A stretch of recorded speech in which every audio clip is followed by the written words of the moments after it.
anyway, so with me right now is Ross Padgett, and Ross is a Florida guy, right? Full time Florida forever, born and raised here. A full-time Florida comedian, started in Orlando, Florida. Central Florida has been very good to me. So if anybody ever asks, why didn't you leave? It's because Central Florida loved me. So, and I know not to take love for granted. So, just to give you a little bit of background, you are a high energy storytelling type comedian. Is that right? Give me a little bit of. I would agree with that. Yeah, it's. I'm not saying I'm drinking Red Bulls before it, but I'm drinking Red Bull with something else in it. It's a high energy. I believe in storytelling. A 20-second joke can make you giggle, but I think a 10-minute bit that has all of those tiny jokes and a big ending at the end, that's what I'm looking for. And is that what the people are going to see when they see you at the Millhouse Theater on May 30th?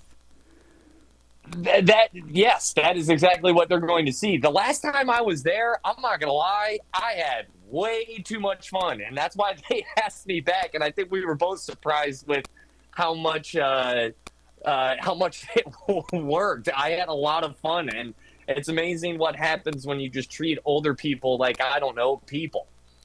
Well, it's pretty much what. Yeah, they. That's pretty much what they are up here. Is just people. I think there's a lot of misconceptions about the villages, but entertainers such as yourselves usually do pretty well here in the villages, and of course that's why you're having you back. So, when did you get started in comedy? Were you the class clown, or? Yeah, I was the class clown. Actually, I lied. I lost. I was second place in that superlative, but I did win most unforgettable. So, but what got me started in stand-up comedy was I went to an audition and I got told no. And instead of being upset, I actually couldn't agree more with the no.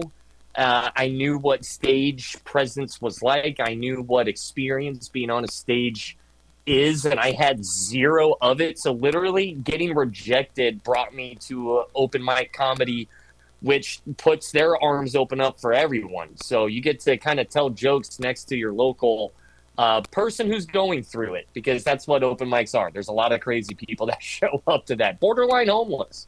So where have you performed comedy? Where did you start at in Florida? Where was your first place?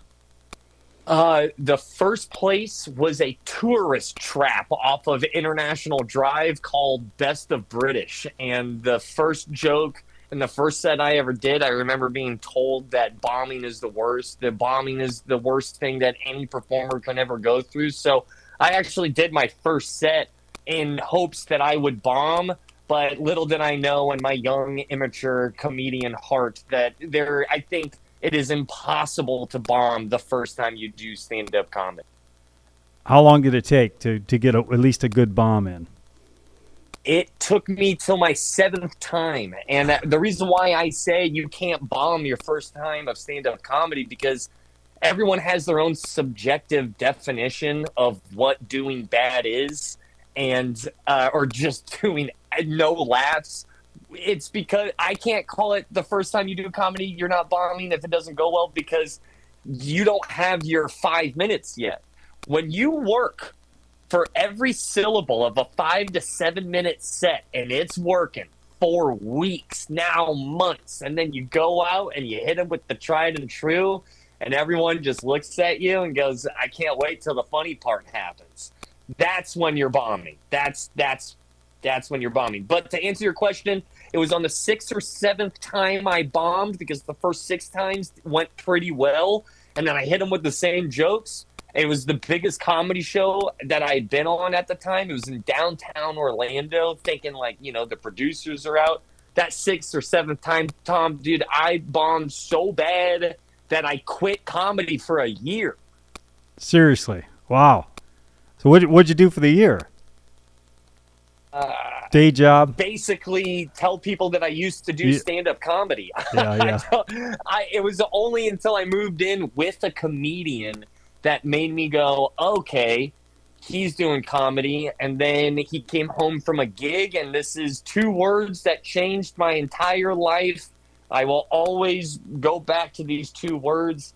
he came home from a gig, and I said, how'd it go? And he goes, man, it went great. And I said, I miss doing stand-up. And he said, prove it. And that was it. And you pretty much write all your own material. Are you a writer for other people as well? Do you write for other people as well? I wouldn't, there's been very few times that I've been hired as a writer, but I have. But for the most part, yes, I write all my stand-up. Maybe a tagline from a couple of my comedian friends to make a bit kind of go to the next level. But I'm I would say one of the very few creatives that I'm team more the merrier. I don't really believe in having too many chefs in a kitchen. As long as you have a good head chef, as long as you have a good head chef that knows what he's trying to cook, then more chefs the merrier. Maybe there's a new ingredient I've never heard of. So what is the strangest thing that's happened to you on stage? Oh, God, dude. Strangest thing that's ever happened to me on stage. I got charged once.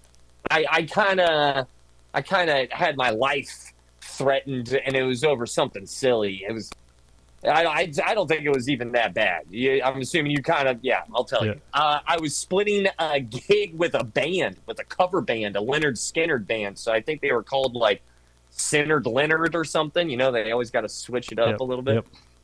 And the lead singer, his wife walked by the front of the stage. Mind you, I am bombing. I will never forget this venue because it's half music, half comedy. Those shows tend to only want music or only want comedy, and that night they only wanted music. And the lead singer of this Leonard Skinner cover band, his wife showed up. I'm looking for a laugh. She walks right by in front of me, and mid-joke, I sniffed her, like I put my nose at her to smell her, and all I said was, wow, you look like you smell great. Something along those lines. This lead singer with his guitar on his break charged the stage and told me to never talk to his wife ever again. And I have 10 minutes left to go. Yeah, that's that. He didn't get the joke. That wasn't. Yeah, he was taking life. In his defense, it really wasn't even a joke. Yeah. I am drowning, and I am desperate for any type of successful interaction with this audience. And even then, I made it worse just by interacting with someone walking directly in front of me at a stage.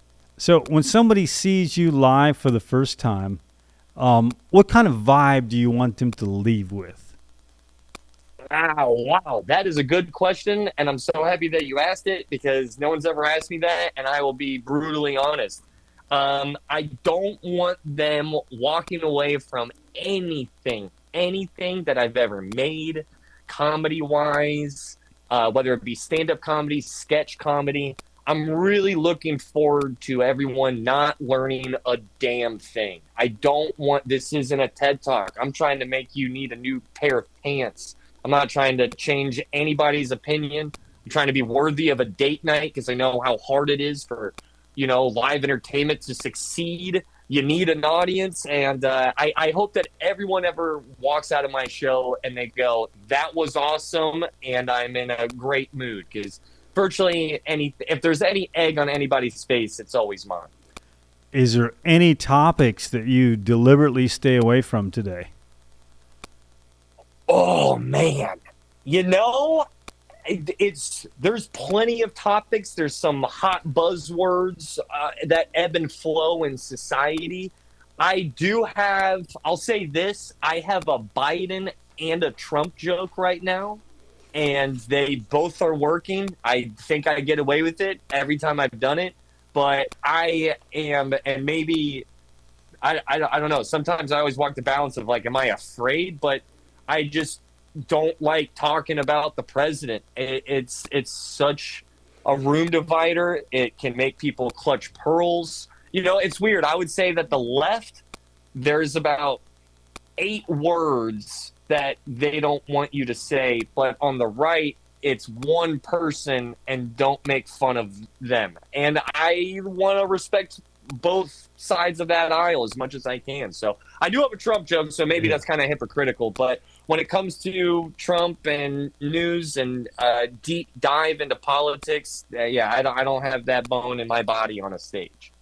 Well, it changes so much, and again, you just never know. Like I said, it's gotten to an unfortunate situation where it's so personal, because we used to be able to laugh at ourselves and laugh at things that we believed in and things we thought about, but unfortunately, that's a topic that doesn't work out that way so much anymore.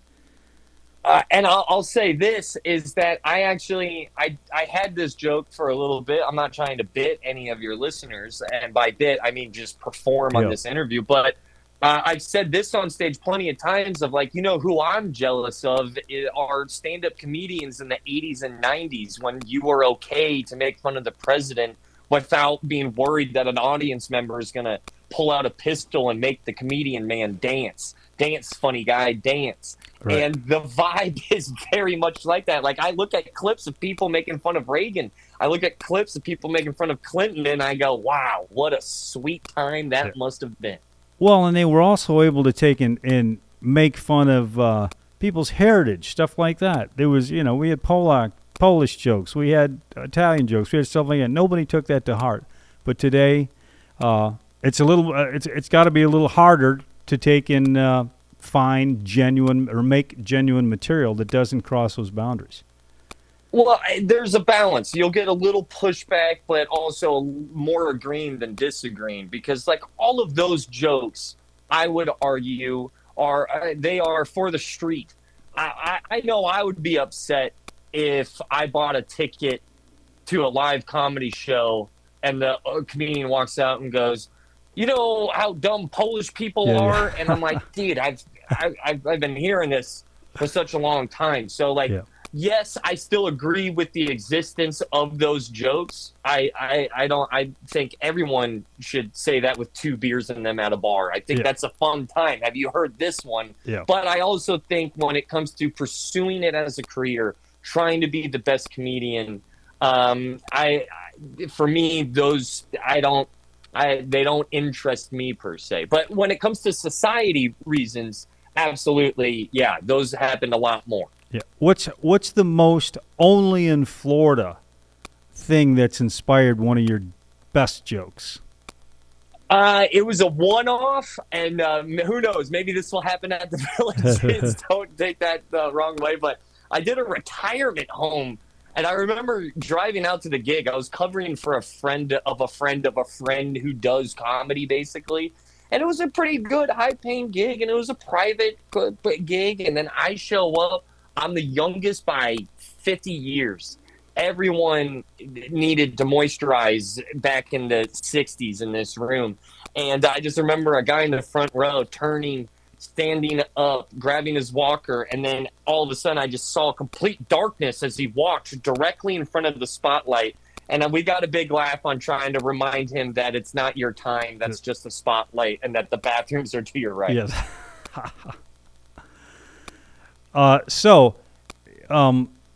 Do your friends, when they hang out with you, do they always worry about becoming part of your jokes? Friends and family? I hope not. Because like I want to be a better friend than a great comedian. I really weigh I don't know, your personal life or who you are as a husband or a son-in-law, to fulfill that stereotype. And friends, I think they're good, and I have a good track record that if I do, I always bring it up to them and ask them and going, hey, I'm not going to name you, but this is about you, and I plan on telling thousands of people throughout the year. Yeah, and I'm going to get a lot of laughs because it was really funny. Yeah. So you do other things besides comedy. You're a podcaster, right? You're on the radio. Are you pretty much in the same mindset in all of those positions between that and the stand-up comedy, or you put different? Great. Yeah, that's a super good question, because the answer is a hard no. I do stand-up, I do radio, I have my own podcast, I've done sketches, and I do also online content. And before anybody squirms at that, like, no, the most money I've ever spent on a YouTube video, I think, was $1,500.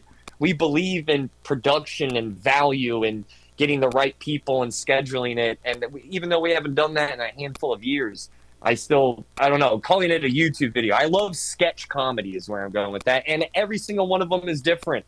Every single one. And I learned that the hard way. Doing radio, I would write jokes. I would write 10, 20, 30 jokes and then say them on air and realize that that's not talk radio. Now people are just listening but not starting a conversation. So then radio or podcast, the comedy comes from writing funny conversations that may or may not happen. Have 5 or 6 in the back pocket, and hopefully you only need 2 or 3. And just themes of funny conversations. Like, here's a funny conversation that I would ask you that I think is just a comical conversation. I find it weird that I just found out that sitting in the shower, not everybody does. I'm not going through anything, but I'm in the minority. Are you a sitter or a stander in the shower, Tom? Yeah, I'm a stander. Yeah. Yeah. See, look at that. Now your people will judge my people by saying that we're super sad, and we're super not. We're just trying to relax and let the steam hold and caress our pores a little bit more. I still wanted to, as long as I've got the ability and the energy to stand, I want to use that. There's always going to be a time to sit down. I'm just not there yet. That's how I'm looking at that. And there we go. We're doing it right now. So that's so much more different than stand-up comedy, where you can get hyper-focused on a syllable. You can polish every single sentence, because radio, one and done, we're moving on to the next thing. Stand-up comedy, you go out to mics and these showcases, and you just keep polishing and keep working out until you've got, like, they will laugh at this part. Yep. Then you can refine it, and boy, that dragon is so much fun to chase. And when it comes to sketch comedy, it's a whole different thing. You need a beginning, a middle, an end. You need to know what the engine of every scene is. What game is the scene? By game, it's kind of hard to define game, but if you've ever seen any sketch, there is a game. Every famous sketch, every not famous sketch, as long as it's been done by a professional, they are playing a word game that builds a rhythm within the scene that also gives you the opportunity for misdirections and great punchlines. And you're going to be with a sketch comedy group that I think that's opening up. They're going to open up for you here at the Millhouse Theater, the Break Room Players. I'm so excited to see any bit of live sketch other than my own, because I'll tell you why you see a lot of stand-up comedians, you see a lot of actors, and you don't see a lot of sketch comedy troupes. And I'm here to tell you why. It's the hardest. It's not even close. I've done it all, and it is the hardest to do great. You need a partner. You need commitment from everybody. You need scheduling. You need writing rooms all together that everyone gets on the same page. It has been the hardest out of the 4, 5, or 6 things that I do. It has taken a toll on my brain.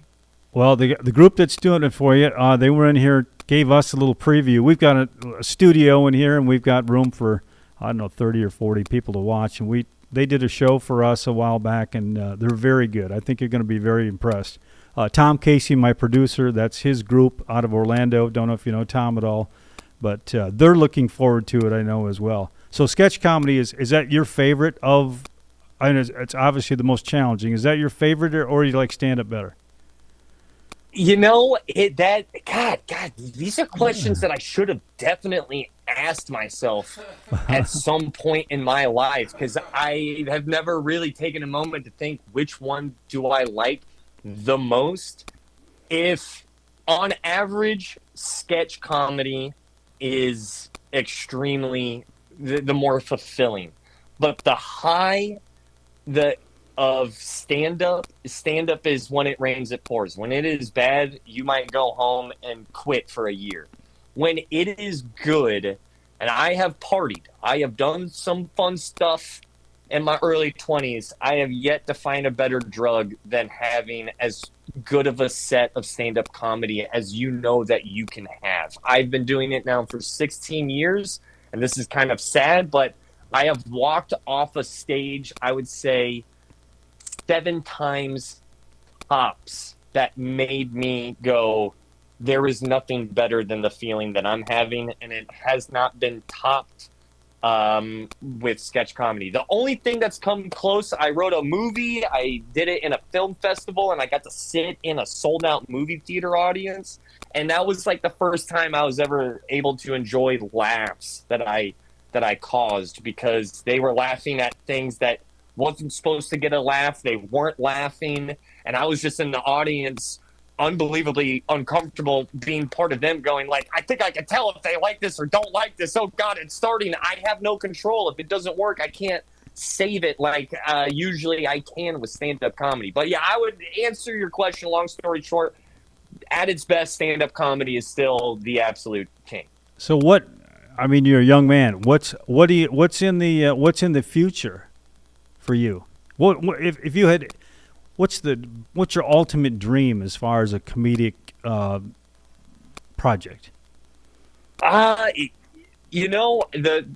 got into entertainment with the number one goal of, I just want to provide for a family through entertainment, because I know how hard, and at the time I thought I knew how hard it was, and now a decade and a half later, I really have a better understanding how hard it is. So any day that I'm able to provide for my wife and my son through jokes and entertainment, it's always a win. But to answer your question, it is and like I said, sketch comedy is the hardest, and it's been the last infinity stone in my gauntlet. It's been the newest one. And I think that the next big goal, especially in the next 1,000 days of next 3 years, will be nationally recognized as those 2 Orlando guys, me and my scene partner, who, by the way, is funnier than me in every shape or form. And I have no shame in saying that. But I hope that we can get nationally recognized so we can move tickets all around the country, and not just here in Central Florida. Because I've made a lot of Orlando content, and that has always kind of helped me move tickets, of course, in Orlando. But I think the next big offering, the next big bite, is the national audience. Are you touring it all outside of Florida now, or not? Are you touring outside of Florida anytime now? I have a string of comedy clubs that they're called the Looney Bins. They're out in the Midwest. I do those usually once a year, but other than that, not too many other comedy clubs out in Seattle have hit me up. But I'm in with the Looney Bins. They have 4 rooms. They're awesome. They are kind of legendary underground comedy clubs in the country. So what is the basis of your podcast? What is your theme of your podcast?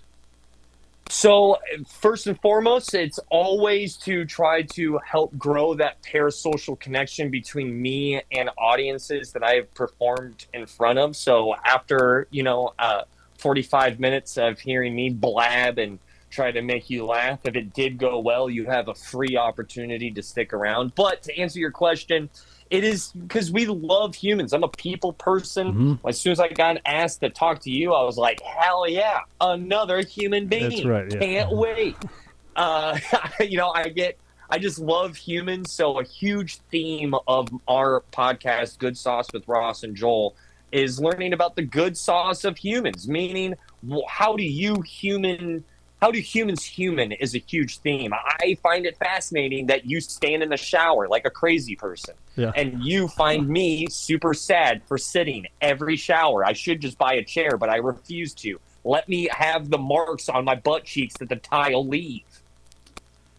Yeah, well, just be careful not to slip on the shampoo, the suds. They could hurt. Then you'd be thinking, damn, Tom was right. I slipped when I tried to get up. I should have been standing this whole time. That's it. Joke's on you, Tom. How do you slip when you're sitting? Well, you got to get up, unless you're crawling out of there. You got to stand up. That's right. Tom, this is great. I love our agree to disagree in our shower ways. That's it. So what? Tell us about your radio show. So the radio show changed my entire life. I got into a stand-up comedy competition. It's not my radio show, but my own podcast, Good Sauce, goes on the radio. But literally today, I was live on air with Real Radio 104.1's The Jim Colbert Show. For a lot of people who might be listening from back in the day, it's Dirty Jim from the Monsters, and it's a legendary radio station. And me and him became really good friends because I won a comedy competition at the same time that he was getting a radio show. And next thing I know, I'm doing a weekly segment that I had no idea that I was auditioning essentially for his big project. It is where, remember when I said that the entertainment business is insane? Yeah. It's, a lot of it is luck. The harder you work, the luckier you get, but you still can't determine what that luck is after you work hard. There is a tier of chaos in the pursuit of entertainment as a career. The only way you get luck is to be out there, to be where the luck is to be found. And if the more you're out there, you're right, the better chances you have of being lucky. There's no doubt about it. So what would you tell a young comedian? What would you tell a kid in high school who is thinking, man, I think I could make people laugh? Where would you push them to start? The first thing I would tell them is that it's not the same thing as it was in the 80s, 90s, or 2000s. And I wish someone would have told me this when I first started, is that my first advice real fast is that I would say the faster you are comfortable taking yourself seriously, the better. And it is awkward. Self-promotion sucks. But the faster you feel comfortable as a comedian and having a website, someone who's trying, someone who's taking it professional, the better, because in that case, when it is good, you're prepared. But that kind of goes to my real answer, is that stand-up comedy is no longer stand-up comedy when it comes to just a career. You better get used to updating your website. You better get used to graphic design. Are you into writing for internet? Because you got to start doing that. Followers count, social media counts. It's the bane of everyone's existence, and especially someone trying to sell tickets in the middle of Nebraska. It is so much more than just telling jokes. And even though you might have that time of just focusing on the craft, which you should always focus on the craft, there's an entire other set of muscles that need to get worked out so you can get the most out of the work that you put into your craft. I remember, I'll tell you this, Tom, when I was a kid, I was a huge golfer. Both of my parents played professional golf. And my dad always told me, let the sticks do the talking. Let the sticks do the talking. Don't. Now in entertainment, you have to go on top of your roof and scream, look, everyone, my sticks are talking. Yeah, and if you're not able to do all that stuff yourself, you can't afford to pay somebody to do that. It's a lot of people we've met on this podcast, all entertainers pretty much that come through here, same way. Guys in bands, geez, they didn't realize how much they had to learn about IT, how much they had to learn about graphic design, the self-promotion. Because if you don't, you're not going to get work.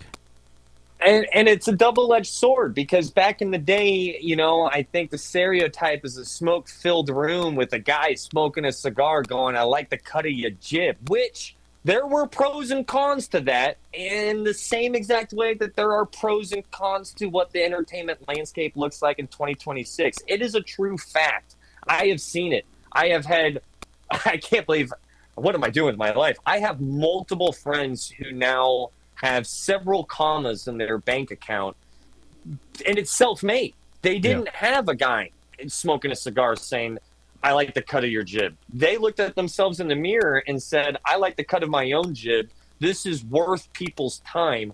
I will not stop until what I find funny finds its audience. Usually back in the day, if you got an NBC sitcom overnight now, things are different. Your life is different. But if you just dominate the internet for a year straight, your audience will find you and you will find your audience. There's no longer too many million people, famous people, but there's a lot of 50,000 followers for one niche act, and that's what the landscape looks like in 2026. So both of them have their pros and cons. I know sometimes when I get upset at 2026, I go, God, I wish someone just liked the cut of my jib. But I also know that if I was in 85, I would be going, I wish I could just make it on my own.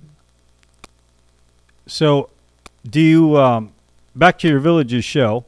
Is that show the same show that you would do somewhere else, or have you got a bunch of jokes that are specific for this demographic and audience, or how do you gauge that? Because you must have multiple type audiences. You are correct. I will not. I don't know. In a weird way, it sounds like it's a bad thing if I tell you it's a completely different set. But I promise you, it's actually a good thing because it's me reading the room as best as I can. And I want to never waste a single audience member's time. That is the real currency in life. You only have a finite amount of it, and every audience is a miracle to me, and also every audience is different. So I know I'll bring up City Fire. I know I'll talk about that. Older people know more than younger people. Kind of maybe boost up the likability, so maybe they can take some jabs later down on the set. But it's not my first rodeo. But I have no problem saying that. When it comes to that audience, that no, it is somewhat of a different act, and I'm also pretty sure that the email says PG-13. But the last time I was there, we cut some corners. I think I think sometimes they like it a little rougher than people think. So every time an email always says PG-13 to me, I shouldn't probably on record saying this, but whenever they say like, hey, we really want it clean, it always means like. You can say it, but it better get a laugh. Yeah, it could be R minus. So, well, good. I'm looking forward to seeing you. I'm going to be at the show that day. And like I said, I know the break room players are very much looking forward to working with you that day. And is there anything that we missed? Anything you want to make sure the villagers know before you get here?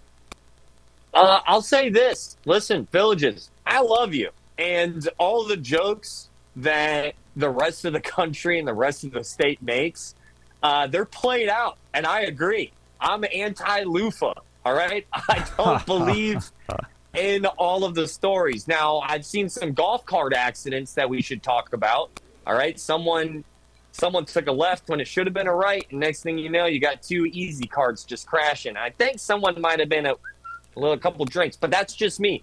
Who am I to blame anybody who's 85 ripping, Smirnoff ices in a place called the Villages? But I would say that in conclusion that I love the Villages. The last time I was there, I feel very confident in saying that they kind of loved me back. Oh, little book open, book closed thing there. And also that the breakthrough players, I know that cast. I know a lot of the people in that group. I'm here to tell you, I'm surprised that they're opening up for me. I should be opening up for them because those are some of the most bona fide Orlando, Central Florida killers that I have known for over a decade. I'm so happy that I also get to see this opening sketch group. They asked me if I wanted to do and maybe kind of be a part of it, but I told them, I was like, I might be in stand-up mode, a.k.a. I'm just going to watch you guys from the side stage. Well, like I said, good deal. Everybody's looking forward to it, and hopefully sometime we'll get you up in the studio. We're not too far away from your venue, and we've got a stage in here. We've got a lot of exciting things coming up, a lot of streaming stuff coming up real soon. So maybe we'll find something that works for both of us. And I really appreciate you taking the time to come on my show. Like I said, time is the most valuable thing we all have, and you spend a half hour with me, I really appreciate it. And so do our listeners.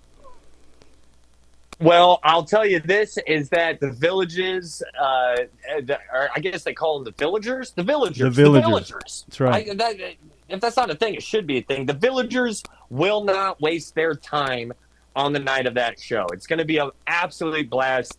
It's so cool performing, being the minority in a room. I really appreciate the responsibility. So if you haven't gotten your tickets, rosscomedy.com. That's there. It's also on other websites. That's how you promote. Tickets are available on the Villages box office website. and it's going to be an absolute great show. And again, that is May. I want to make sure I get the exact May 30th at 6:30 p.m. at the Mill Playhouse Theater. This is a Juan Presents act, and they bring a lot of great stuff in here. So look forward to seeing you, man. Appreciate the time. All right. Tom, it's been an absolute pleasure. Thank you so right. much. I appreciate your patience with the microphone issue, but we did it. We did it. Nailed it. Mission accomplished. Sure. I hope to see you at the show, and anybody listening, don't bring any of your kids. Just leave them in the car. Depending on the age, shouldn't have said that. I'll see you May 30th. All right. Sounds good, man. All right. Take care. There you heard it. Rauce Padgett. Join him on May 30th at 6:30 p.m. along with the Break Room Player. It's going to be a great show. Thanks.